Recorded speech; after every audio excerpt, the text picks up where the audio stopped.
नमस्कार दोस्तों, एक बार फिर से स्वागत है मेरे स्टडी व्यू के चैनल्स में। आप देखिए दिल्ली पुलिस कांस्टेबल के जो एग्ज़ामिनेशंस होने वाली है in the month of December 7 और 10 दिसंबर को इसकी एग्ज़ामिनेशंस होगी। तो जिन लोगों ने पीईटी को क्वालिफाई कर लिया वो एग्ज़ामिनेशंस की अच्छी तरीके से तैयारी करें। और मैं बता देना चाहता हूँ कि देखिए एग्ज़ामिनेशंस में जो सब्जेक्ट होंगे वो किस किस क्या क्या सब्जेक्ट हो गया और कितने मार्क्स के हो गया, और जो है टोटल ड्यूरेशन टाइम्स जो है कितने होंगे, और इसका जो है नेगेटिव मार्क्स कितना होगा। तो देख लीजिए यहाँ पर सबसे पहले मैं बता देना चाहता हूँ, देखिए इसमें रीजनिंग सेक्शंस होगा, 35 क्वेश्चंस होंगे और मैक्सिमम मार्क्स जो है 35 होंगे।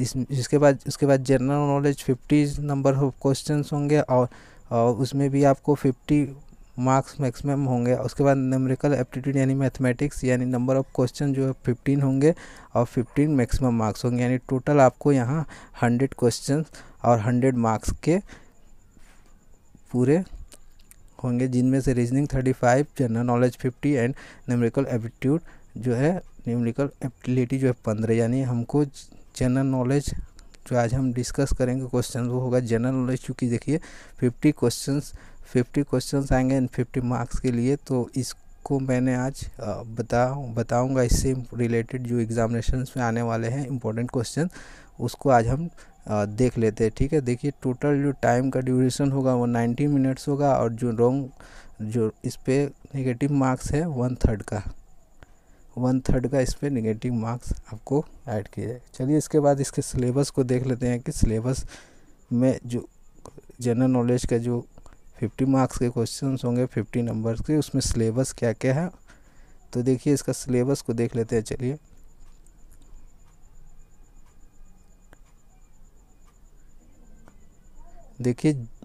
देखिए जनरल नॉलेज से जो आएंगे क्वेश्चंस वो होंगे करंट अफेयर से, कुछ होंगे, कुछ इंडियन कॉन्स्टिट्यूशन से होंगे, उसके बाद पॉलिटी से होंगे, हिस्ट्री से होंगे, ज्योग्राफी से, स्पोर्ट्स से, country and Capitals and science and technology से। ये सब क्वेश्चंस दिल्ली पुलिस के जो कांस्टेबल के एग्जामिनेशंस होंगी उसमें जीके के जो सब्जेक्ट है उसमें यही क्वेश्चंस, इसी से रिलेटेड क्वेश्चंस आने वाले हैं। तो आप ये जितने भी टॉपिक है इसको आप ध्यान से थोड़ा देख लीजिएगा। तो और मैं आज जीके के ही क्वेश्चंस पे डिस्कस करूँगा, कुछ इंपॉर्टेंट क्वेश्चंस है उसको मैं आज डिस्कस करूँगा जो एग्ज़ामिनेशंस के पॉइंट ऑफ व्यू से ज़्यादा इम्पॉर्टेंट है, ज़्यादातर आने के मैक्सिमम क्वेश्चन इसमें से टच कर जाएंगे। तो चलिए देख लेते हैं।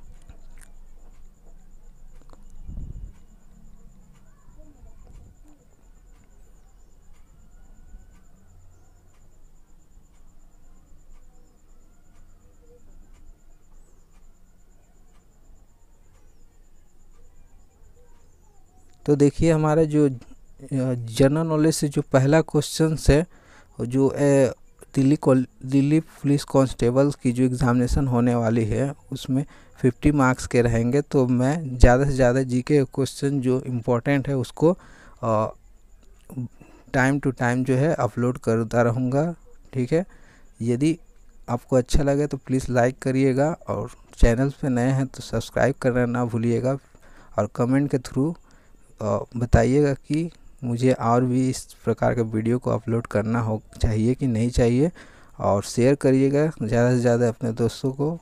ठीक है, ताकि उनके भी कुछ हेल्प काम आ सके, जो अगर वो भी दिल्ली पुलिस कांस्टेबल की एग्ज़ामिनेशन की तैयारी करने वाले हैं, जिसका एग्ज़ाम नेक्स्ट मंथ यानी दिसंबर में होगा। चलिए क्वेश्चंस को देख लेते हैं।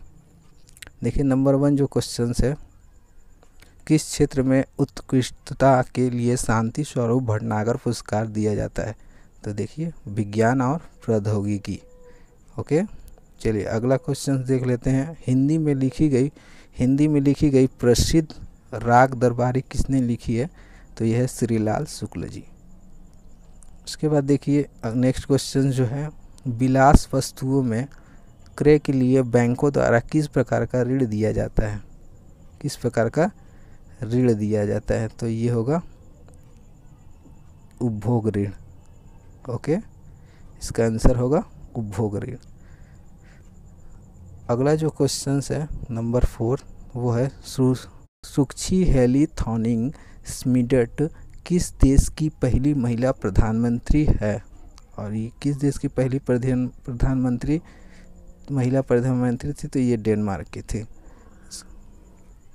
उसके बाद देखिए नेक्स्ट क्वेश्चन जो है, पुस्तक last man in the tower का लेखक कौन है? और इसके लेखक कौन है? अरविंद अडिगा। ओके। उसके बाद नंबर 6 जो क्वेश्चन है, यूनेस्को ने निम्नलिखित में से किस दिन को अंतर्राष्ट्रीय साक्षरता दिवस घोषित किया था? यूनेस्को जो है उन्होंने किस दिन को अंतर्राष्ट्रीय साक्षरता दिवस घोषित किया था? और वो दिन था 8 सितंबर। उसके बाद देखिए नंबर 7 जो क्वेश्चन है, प्रादेशिक सेना में MS धोनी को कौन सी मानद पदवी दी गई है? कौन सी MS धोनी जो क्रिकेटर है इंडियन टीम के, उनको प्रादेशिक सेना में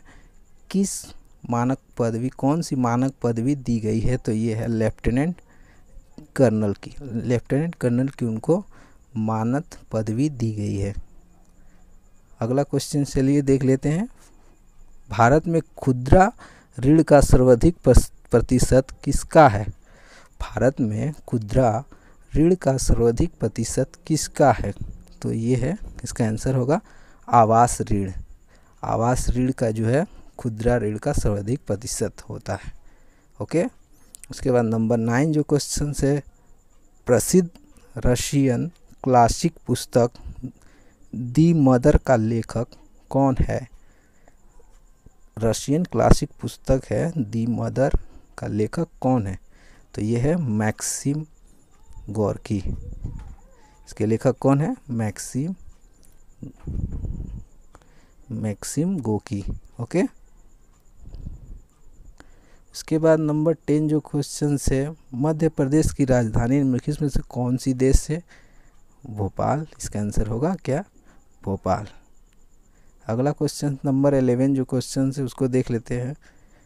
सूचना की उस सबसे छोटी इकाई को क्या कहते हैं जिसे कंप्यूटर समझ और प्रोसेस कर सकता है? इसका आंसर क्या होगा? बीट। देखिए मैं ज़्यादा से ज़्यादा इम्पोर्टेंट जो क्वेश्चंस है जीके के, उसको अपने वीडियो के माध्यम से कवर कराता रहूँगा। ठीक है। अगर आप लोगों का ज़्यादा से ज़्यादा लाइक मिले तो और अच्छा होगा, मुझे और भी जो है सपोर्ट मिलेगा कि हाँ मुझे वीडियो जो है और ज़्यादा से ज़्यादा बनाना चाहिए। तो फ्रेंड्स बस आपकी सपोर्ट चाहिए। अगर आप लाइक करेंगे तो मुझे समझ में आएगा कि हाँ जो है वीडियो का। चलिए आगे के क्वेश्चंस को देख लेते हैं।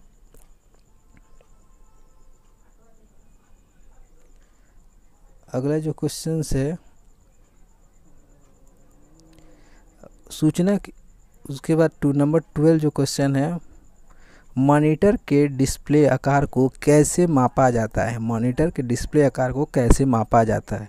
ये होंगे डायगोनली के द्वारा मापा जाता है। उसके बाद नंबर 13 क्वेश्चन जो है, प्रिंटर, कीबोर्ड और मॉडेम जैसी बाहरी डिवाइस क्या कहलाती है? क्या कहलाती है? वो कहलाती है पेरिफेरल्स कहलाती है। ओके। नंबर 14 क्वेश्चंस को देख लेते हैं। माउस के दो मानक बटनों के बीच के स्थित व्हील का क्या प्रयोग होता है? ये होता है स्क्रॉल करना होता है। ठीक है। इसके बाद देखिए नंबर 15 जो क्वेश्चन है, संयुक्त राष्ट्र संघ की स्थापना कब की गई थी? संयुक्त राष्ट्र संघ की स्थापना कब की गई थी? तो ये की गई थी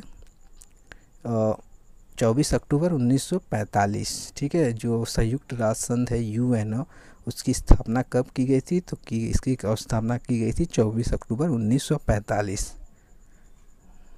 ओके। चलिए आगे बढ़ते हैं। अगला जो हमारा क्वेश्चंस होगा वो है, देखिए कोणार्क की सूर्य मंदिर नरसिंह देव प्रथम ने बनवाया था, वो किस राजवंश से थे? वो थे शाही गंगा राजवंश से। किस राजवंश से थे? शाही गंगा राजवंश से, जिसने कोणार्क सूर्य मंदिर को बनवाया था। ओके। उसके बाद लहसुन का विशिष्ट गंध निम्नलिखित में से किस एक के कारण है? ठीक है। लहसुन की जो विशिष्ट गंध होती है इनमें से किसके कारण है? तो वो है सल्फ्यूरिक यौगिक के कारण। ओके, उसके बाद देखिए नंबर 18 जो क्वेश्चंस होगा वो होगा कार चालक की सुरक्षा के लिए प्रयोग में आने वाली वायु थैले में क्या होती है? वो होती है सोडियम एक्साइड। ओके, उसका जो क्या होती है, कार चालक की सुरक्षा के लिए जो प्रयोग में आने वाली वायु थैले में क्या होती है? उसमें होती है सोडियम एक्साइड। चलिए और कुछ क्वेश्चन है इम्पोर्टेंट, उसको देख लेते हैं। देखिए, बिग बैंग सिद्धांत का प्रथम प्रमाण किसने दिया था? और किसने दिया था? ये दिया था एडविन हबल ने। उसके बाद देखिए एशियाटिक सोसाइटी का संस्थापक कौन था? एशियाटिक सोसाइटी का संस्थापक कौन था? ये थे विलियम जोन्स। इसका आंसर क्या होगा? William Jones. नंबर 21 क्वेश्चंस को देख लेते हैं। भारत में कौन से क्षेत्र में सुल्तान जैन उल आबिदीन का शासन था? ठीक है, भारत के कौन से क्षेत्र में सुल्तान जैन उल आबिदीन का शासन था? और इसका शासन था कश्मीर में। नंबर 22 क्वेश्चंस, संविधान के कौन से अनुच्छेद के अधीन भारत के राष्ट्रपति पर महाभियोग चलाया जा सकता है? तो ये चलाया जा सकता है अनुच्छेद 61 में। नंबर 23 क्वेश्चन, महासागर सतह पर सबसे गहरा बिंदु कौन सा है? वो है चैलेंजर द्वीप पर सबसे गहरा बिंदु है। ठीक है, सोने की शुद्धता को मापने के लिए कैरेट शब्द का प्रयोग किया गया है। सोने का शुद्धतम रूप क्या है? यह है 24 कैरेट। नंबर 25 क्वेश्चन, 1976 में आपातकालीन की उद्घोषणा के समय भारत का राष्ट्रपति कौन था?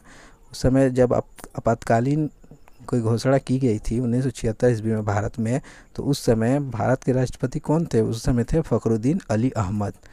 Number 26 questions, Francisco de Almeida कौन था? ये भारत में पुर्तगाली वाइसराय था। ओके, इसके बाद देखिए the last Mughal the fall of A dynasty Delhi 1897 नामक पुस्तक का लेखक कौन है? और इसके लेखक होंगे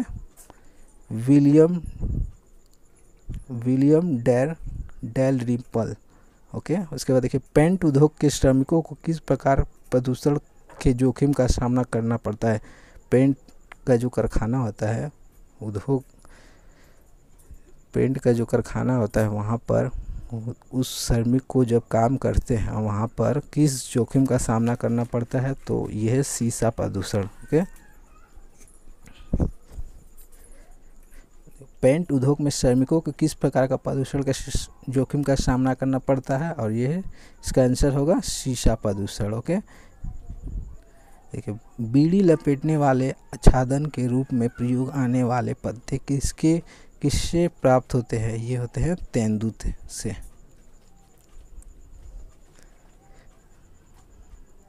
जो है last to a hunger free world पुस्तक के लेखक कौन है? ये है MS स्वामीनाथन। तो इस प्रकार फ्रेंड्स मैं डे बाय डे कुछ इम्पोर्टेंट क्वेश्चंस जीके से रिलेटेड अपलोड करता रहूँगा, जो आपके आने वाले एग्जामिनेशंस के लिए बहुत ही हेल्पफुल होंगे। तो वीडियो को वॉच करते रहिए, लगातार मेरे चैनल से जुड़े रहे, और जितने भी मैं क्वेश्चंस अपलोड करता हूं उसको आप डे बाय डे स्टडी करते रहिए, ताकि जो दिल्ली कांस्टेबल की जो एग्जामिनेशंस होने वाली है in the month of December में 7 और 10 को, उसमें आपको जीके जो 50 क्वेश्चंस आएंगे उसमें से 15 में से कम आपके 44 to 45 मार्क्स आ जाए आसानी से। तो मैं ज़्यादा से ज़्यादा जीके के जो क्वेश्चन है उसको अपलोड करता रहूँगा अपने वीडियो के माध्यम से। तो आपसे उम्मीद है कि आपको ये वीडियो अच्छा लगा होगा, और मैं अच्छा लगे तो प्लीज़ लाइक करिए, सब्सक्राइब करना ना भूलें। सब्सक्राइब के बाद जो बेल का बटन होगा उसे दबाना ना भूलें। तब तक के लिए दोस्तों बने रहे मेरे स्टडी व्यू के चैनल के लिए। Thank you.